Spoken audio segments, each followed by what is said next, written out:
വട്ടച്ചൊറി അല്ലെങ്കിൽ ring worms, scientifically Taenia infection നമ്മൾ പറയാറുണ്ട്. അതായത് പല തരത്തിലുണ്ട് ടീനിയ. ശരീരത്തിൽ ഇങ്ങനെ ചെറിയ ചെറിയ വട്ടത്തിൽ വരിക, നല്ല ചൊറിച്ചിലുണ്ടാവുക, ഇൻഫ്ലമേഷൻ ഉണ്ടാവുക, കുറേ അധികം നാളെടുക്കും അതൊന്ന് റിസോൾവ് ചെയ്ത് പോകാനായിട്ട്. അതൊരു ചെറിയ ചെറിയ പാച്ചസ് ആയിട്ടായിരിക്കും വരിക. ഒരു ചെറിയ പാച്ച് വന്നു കഴിഞ്ഞാൽ അതിനടുത്ത് തന്നെ അടുത്തത് വന്ന് അത് തൊടുന്നെടുത്ത് വേറെ വരിക, അല്ലെങ്കിൽ എന്തെങ്കിലും ഇപ്പം നമ്മൾ തോർത്തോ വല്ലതും യൂസ് ചെയ്തിട്ടുണ്ടെങ്കിൽ ആ തോർത്ത് യൂസ് ചെയ്യണ ഭാഗങ്ങളിൽ വരിക. ഇത്തരത്തിൽ ഭയങ്കര ഫാസ്റ്റ് സോർട്ട് ഓഫ് സ്പ്രെഡിങ് ഉള്ള ഒരു സാധനമാണ് ടീനിയ എന്ന് പറയും. അപ്പം ടീനിയ തന്നെ പല തരമുണ്ട്. അപ്പം ടീനിയ വേഴ്സിക്കലർ എന്ന് പറയും. വേഴ്സിക്കലർ എന്ന് പറയുമ്പോൾ അതിനൊരു വെള്ള കളറായിരിക്കും, ഡിസ്കളറേഷൻ ആയിരിക്കും സ്കിന്നിൽ ഉണ്ടാക്കുക. പിന്നെ ടീനിയ കോർപ്പോറിസ് ബോഡിയിൽ ഉണ്ടാകുന്നത്. ക്യാപിറ്റസ് തലയിലുണ്ടാവും, തലയിൽ ഇങ്ങനെ വട്ടച്ചൊറി പോലെ ഉണ്ടാവും, അത് ടീനിയ ക്യാപിറ്റസ് ആണ്. ടീനിയ പീഡിസ് എന്ന് പറയും, കാലുകളിൽ കാൽവെള്ളയിലും വിരലുകൾക്കിടയിലും ഒക്കെ ഉണ്ടാവുന്നതാണ് ടീനിയ പീഡിസ്. പിന്നെ ടീനിയ ക്രൂറിസ്, അതായത് തൊട അല്ലെങ്കിൽ അങ്ങനെ ഇടുങ്ങിയിരിക്കുന്ന ഭാഗങ്ങൾ, ഇടുപ്പ് ഭാഗങ്ങളിലൊക്കെ ഉണ്ടാവുന്നതാണ് ക്രൂറിസ്. അപ്പം ഇത്തരത്തിൽ ഓരോ ഭാഗങ്ങളിൽ ഉണ്ടാവുന്നതിന് അനുസരിച്ച് പേരുകൾ ഉണ്ടെന്നേ ഉള്ളൂ. അപ്പം ഇതിൻ്റെ മെയിൻ ഫീച്ചർ എന്ന് വെച്ചാൽ ചെറിയ ചെറിയ സ്പോട്ട്സ് അല്ലെങ്കിൽ ചെറിയ പാച്ചസ് ആവുക, അതിന് ചുറ്റും ഒരു റെഡ് ഡിസ്കളറേഷൻ കാണും, പ്ലസ് നല്ല ചൊറിച്ചിൽ കാണും, കണ്ടേജിയസും ആയിരിക്കും. അപ്പം ഇതിൻ്റെ കാരണം എന്താണ്, എന്തുകൊണ്ടാണ് ഇത് വരിക? ടീനിയ യൂഷ്വലി വരുന്നത് ഹ്യൂമിഡ് ആയിട്ടുള്ള, സാധാരണ ഇത് കാണപ്പെടുന്നത് മഴക്കാലങ്ങൾ അല്ലെങ്കിൽ നനവ് കൂടിയ കാലഘട്ടങ്ങൾ.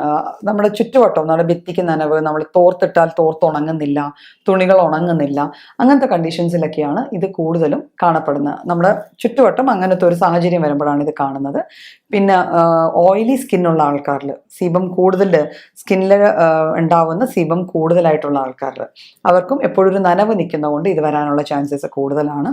പിന്നെ ഹോർമോണൽ ചേഞ്ചസ് വരുന്ന ചില കണ്ടീഷൻസിൽ, ശരീരത്തിൽ ഹോർമോണൽ ചേഞ്ച് വരുന്ന കണ്ടീഷൻസ്, അല്ലെങ്കിൽ ചില മെഡിസിൻസ്, സ്റ്റീറോയിഡ്സ് ആഡ് ഓൺ ചെയ്ത മെഡിസിൻസ് കഴിക്കുന്ന കണ്ടീഷൻസിൽ, പിന്നെ ഇമ്മ്യൂൺ സിസ്റ്റം വീക്ക് ആയിരിക്കുന്ന കണ്ടീഷനിൽ, ഒരു പനി വന്നു അല്ലെങ്കിൽ ഒരു അസുഖം വന്നു, നമ്മൾ ട്രീറ്റ്മെൻ്റ് ഒക്കെ എടുത്തു, അത് കഴിഞ്ഞുള്ളൊരു ഫേസ് ഉണ്ട്, നമ്മൾ തിരിച്ചു വരവുണ്ടല്ലോ നോർമൽ ഹെൽത്തിലേക്ക്, ആ ഒരു കണ്ടീഷനിൽ.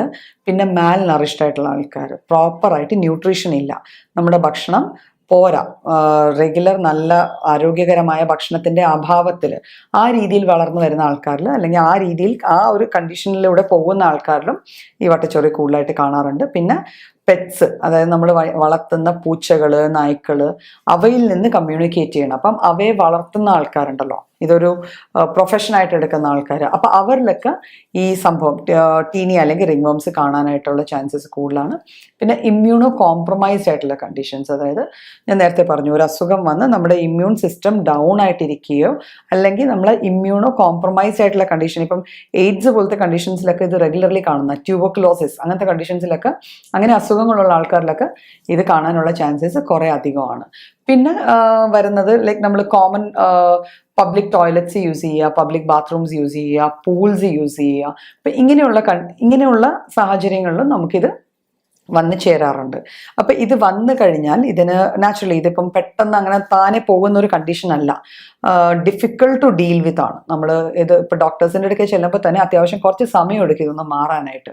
നമ്മൾ അത്യാവശ്യം നല്ല രീതിയിൽ കൃത്യമായിട്ട് മരുന്നുകൾ കഴിച്ചാൽ മാത്രമേ ഇത് പൂർണ്ണമായിട്ടും മാറാൻ പറ്റത്തുള്ളൂ. അതിന് കാരണമുണ്ട്, ഇതൊരു ഫംഗൽ ബോൺ ഡിസീസാണ്. ഫംഗസിൻ്റെ ഏറ്റവും വലിയ പ്രത്യേകത അതാണ്. ഫംഗസ് എന്ന് പറഞ്ഞ സാധനം പല സാഹചര്യങ്ങളെയും അത് അതിജീവിച്ച് ജീവിക്കാൻ കഴിവുള്ള തരം ഒരു മൈക്രോബാണ്. അപ്പം നമ്മൾ മരുന്നുകളോ കഴിക്കുകയോ അല്ലെങ്കിൽ എക്സ്റ്റേണൽ ആപ്ലിക്കേഷൻസ് അപ്ലൈ ചെയ്യുകയോ ചെയ്താൽ ഏതെങ്കിലും ഒരു ഫേസിൽ അതിൻ്റെ ഒരു 1-2 സ്പോസ് എന്ന് വെച്ചാൽ അതിൻ്റെ ബീജങ്ങളാണ്, സ്പോസ് നമ്മുടെ ബോഡിയിൽ നിലനിന്ന് പോയി കഴിഞ്ഞാൽ നമ്മൾ അത് വിത്ഡ്രോ ചെയ്ത ഉടനെ കുറച്ച് നാൾ കഴിയുമ്പോൾ അത് വീണ്ടും ഗ്രോ ഓഫ് ചെയ്യും. അപ്പോൾ അതുകൊണ്ട് ഇതിന് ലോങ് ടേം പ്രോപ്പർ ട്രീറ്റ്മെൻറ്റ് തന്നെ വേണം. അതുകൂടാതെ നമുക്ക് കുറച്ച് ഹൈജീൻ മെഷേഴ്സും ചെയ്യാൻ പറ്റുന്നതാണ്. അതായത് നമ്മൾ യൂസ് ചെയ്യണ വസ്ത്രങ്ങൾ, നമ്മളുടെ ടവല്, സോപ്പ്, ഇതെല്ലാം പേഴ്സണലൈസ്ഡ് ആയിരിക്കണം, ഒരു വ്യക്തിക്ക് ഒന്ന് തന്നെ ആയിരിക്കണം. പിന്നെ ഇങ്ങനത്തെ ഒരു കണ്ടീഷൻ ഒരു വീട്ടിൽ കണ്ടു കഴിഞ്ഞാൽ ആ വ്യക്തിയുടെ, നമ്മൾ പണ്ടൊക്കെ തോർത്ത് പുഴുങ്ങുക, തുണികൾ പുഴുങ്ങുക എന്നൊക്കെ പറഞ്ഞു കേൾക്കുമായിരുന്നു. അപ്പോൾ ആ രീതിയിൽ അത്രയും റിഗറസ് ആയിട്ട് അത് വാഷ് ചെയ്യണം. വാഷിംഗ് മെഷീനാണ് യൂസ് ചെയ്യണമെങ്കിൽ വീട്ടിൽ ഒരു വ്യക്തിക്ക് അതുണ്ടെങ്കിൽ ആ വ്യക്തിയുടെയും ബാക്കിയുള്ള ആൾക്കാരുടെയും തുണികൾ ഒരുമിച്ചിട്ട് വാഷ് ചെയ്യാതെ വെവ്വേറെയിട്ട് വാഷ് ചെയ്യാൻ നോക്കുക. വാഷ് ചെയ്ത തുണികൾ പൊട്ടാഷ്യം മാഗ്നേറ്റ് അല്ലെങ്കിൽ ഏതെങ്കിലും ആൻറ്റിസെപ്റ്റിക് ലോഷൻ ഇട്ട വെള്ളത്തിൽ കുറച്ച് നേരം മുക്കി വെച്ച് വീണ്ടും പ്ലെയിൻ വാട്ടറിൽ നന്നായിട്ട് റിൻസ് ചെയ്തെടുത്ത് വെയിലത്തിട്ട് ഉണക്കാൻ നോക്കുക. അപ്പോൾ ഇങ്ങനത്തെ ചെറിയ ചെറിയ കാര്യങ്ങൾ along with medications proper consultation കഴിഞ്ഞ് കിട്ടുന്ന, ഇപ്പം അറൗണ്ട് ഇപ്പം നമ്മൾ കൗണ്ടറിൽ ചെന്ന്, അതായത് ഫാർമസി ചെന്ന് ഇതിനൊക്കെ മെഡിസിൻസ് മേടിച്ച് പലരും കഴിക്കാറുണ്ട്. പക്ഷേ സംഭവം എന്ന് വെച്ചാൽ ഇത് പ്രോപ്പറായിട്ട് മെഡിക്കേറ്റ് ചെയ്ത് കഴിച്ചില്ല എങ്കിൽ ഇതിൻ്റെ റെക്കറൻസും ഇതിൻ്റെ സിവിയറിറ്റിയും ഇതിൻ്റെ കാഠിന്യവും കൂടും. ഇത് വീണ്ടും വീണ്ടും വരാനുള്ള ചാൻസസും കൂടും. അപ്പോൾ എപ്പോൾ മരുന്ന് കഴിച്ചാലും എപ്പോഴും ബെറ്റർ എന്ന് വെച്ചാൽ നമ്മളൊരു ഡോക്ടറെ കണ്ട് പ്രോപ്പറായിട്ട് കേസ് സ്റ്റഡി ചെയ്തിട്ട് നമുക്ക് വേണ്ട മരുന്നുകൾ പറയുന്ന അത്രയും കാലയളവ് കഴിച്ച് തന്നെ ഇത് മാറ്റിയെടുക്കേണ്ടതാണ്.